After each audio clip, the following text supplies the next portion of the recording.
கண்ணியத்திற்குரியவர்களே, அல்லாஹ்வின் நல்லடியார்களே, அந்த அஹனப் என்ன செஞ்சாரு? உமர் ரலியல்லாஹுடைய ஆட்சி காலத்துல உமர் ரலியல்லாஹு ஒரு வருஷம் அவங்க என்ன செஞ்சாங்க? ட்ரைனிங் இருந்தாங்க. அதற்கு பின்னால் பஸ்ரா நாட்டின் அதிபதியாக அனுப்பப்பட்டார்கள். பஸ்ராவினுடைய அதிபதியாக அஹனப் போனாரு. கொஞ்ச காலத்துக்கு பின்னால திரும்பவும் உமர் ரலியல்லாஹு பார்க்க வந்தார். வரும்போது என்ன செஞ்சாரு? நாம போய் ஜனாதிபதியை போய் பார்க்க போறோம், அதனால என்ன செய்வோம், ஒரு நல்ல ட்ரெஸ்ஸை வாங்கி போட்டுக்கிட்டு போவோம். நல்ல ட்ரெஸ் வாங்கி போட்டாரு. எவ்வளோ? 24 திருகங்கள், 24 திருகங்களை வாங்கி போட்டுக்கிட்டு போனாரு. இந்த ட்ரெஸ் மேலே போட்டிருக்க ஆடை 24 திருகங்கள் வாங்கிட்டு போட்டுட்டு போய் பார்க்க போன உடனே முதல்ல உமர் ரலியல்லாஹு போய் பார்த்துட்டு பேசிட்டு இருக்கும்போது முதல் கேள்வி கேட்டாங்க, இந்த சட்டை எவ்வளோப்பான்னு கேட்டாங்க. உமர் ரலியல்லாஹு சட்டை எவ்வளோப்பான்னு கேட்டாங்க. சொன்னாங்க 24ன்னு சொன்னா உமர் ரலியல்லாஹு கேட்டதுலேயே நமக்கு அடி உழுகுன்று தெரிஞ்சுட்டு 24ன்னு சொன்னா நம்மளுக்கு கண்டிப்பாக திட்டுவாங்கன்ட்டு அவங்க அன்னைக்கு தான் வாழ்க்கையில போய் சொன்னாங்களாம். 8 திருகம்னு சொன்னாங்க. 8 திருகம்னு சொன்னாங்களாம். 8 திருகம்னு சொன்னோடனே ஒண்ணுமே சொல்லலையா, அவர் போய் சொல்றது தெரியுது. 8 திருகம் சொன்னோடனே அவங்க சொன்னாங்களா, ஏன் சட்டையை தொட்டு பார்ப்பான்னாங்க. உமர் ரலியல்லாஹுடைய சட்டையை தொட்டு பார்த்தார்கள். உமர் ரலியல்லாஹு சொன்னாங்க, என் வாழ்க்கையிலே 2 திருகத்திற்கு மேல நான் வாங்கினதே இல்லை சட்டைன்னாங்க. இன்னைக்கு வாலிபர்களை கொஞ்சம் யோசிச்சு பாருங்க. இன்னைக்கு வாலிபர்கள் எல்லாம் பார்த்து யோசிச்சு பார்க்கணும்.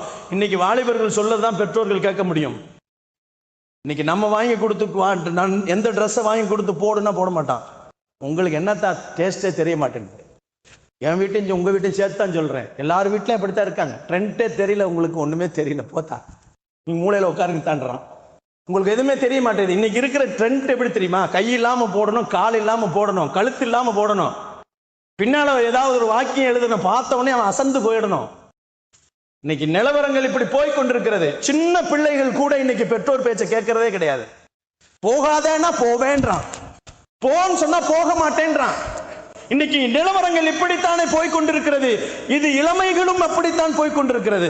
இது வேணாண்டானா அதுதான் வேணும்ன்றான். பல்சர் வேணான்றார் அத்தா, பல்சர் தான் எனக்கு வேணும், இல்லைன்னா நான் போயிருவேன்றான். ஒரு 50 ரூபா காசு கொடுக்கலன்னு அம்மாவை கொலை செஞ்சான் ஒரு 5 வருஷத்துக்கு முன்னாடி. நிலவரங்கள் அப்படி போயிட்டு இருக்குங்க இன்னைக்கு ட்ரெண்ட். கண்ணியத்திற்குரியவர்களே, வாலிப பருவம் என்பது மிக முக்கியமான பருவம், மோசமான பருவமும் சரி. வாலிபம் என்பது எது வேணாலும் செய்யும்.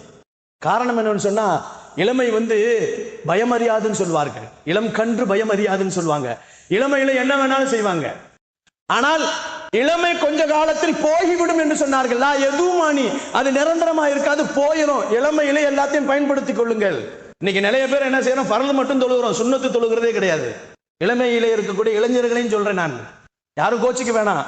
நிலவரம் அப்படி இருக்கு. நிறைய பேர் என்ன செய்யறாங்க, பரல் மட்டும் தொழுகிறாங்க, சுண்ணத்து தொழுகிறது இல்ல. எதுக்கு சொல்லுறேன்னு சொன்னா,